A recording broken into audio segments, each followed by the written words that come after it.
গঙ্গা দিয়ে নাও, গঙ্গার জল।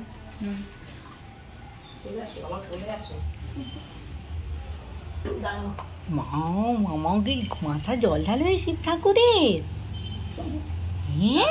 কেন তোই আমি শিবরাত্রি করি, কিন্তু এবছর আর হলো না। কি আর করা যাবে, সবই ভগবানের দান।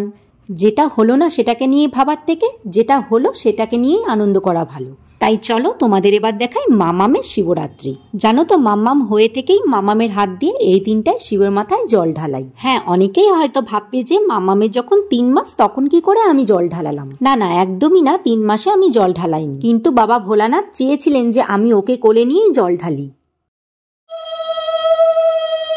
বলো ওম ত্রম্বকম বলো।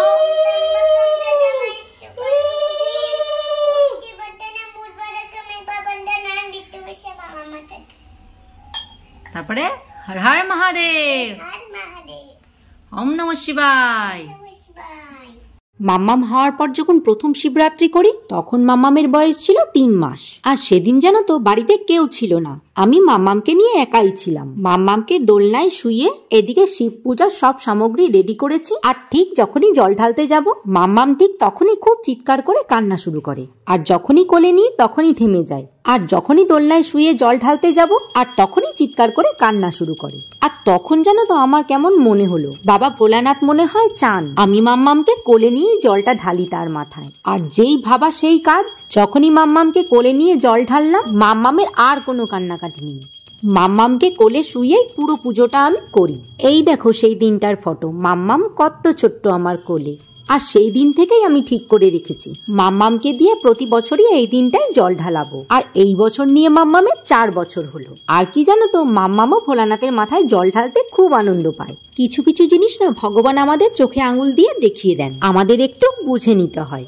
আমরা ঠিক করি ভুল করি, সবসময় ভগবান আমাদের দেখে যাচ্ছেন, কিন্তু আমরা হয়তো সেটা ভাবি না। ভগবানকে আমাদের যখন দরকার লাগে তখনই ডাকি। যাই হোক, মায়ের পুজো প্রায় শেষ। মাম্মাম এবার দিদিয়ার কোলে বসে শিবরাত্রি করলো। আগের বার ওর পাপার কোলে বসে শিবরাত্রি করেছিল। মাম্মামের এই 4 বছরের 4 বারের শিবরাত্রির একটা ভিডিও তোমাদের সাথে শেয়ার করে দেব, সেটা না হয় তোমরা দেখে নিও।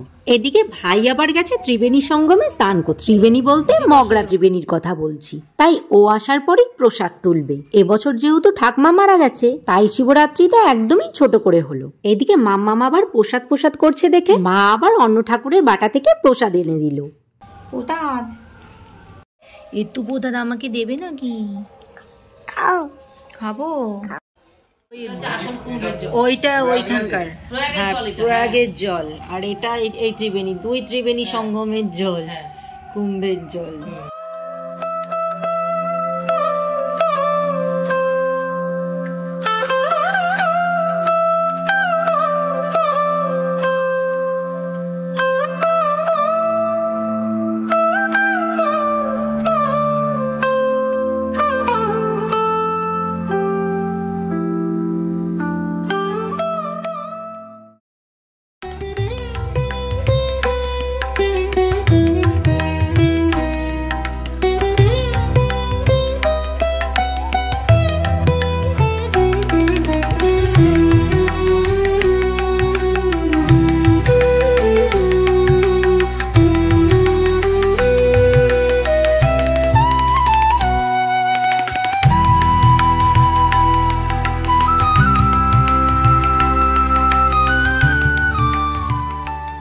দুপুরে যে সাবুটা ভিজিয়ে রেখেছিলাম না, চলো সেই সাবুটা এখন মাখি। এই যে প্রসাদ দিয়ে, প্রসাদের কলা দিয়ে মাখি। কলায় এত বীজ, বাবা রে বাবা।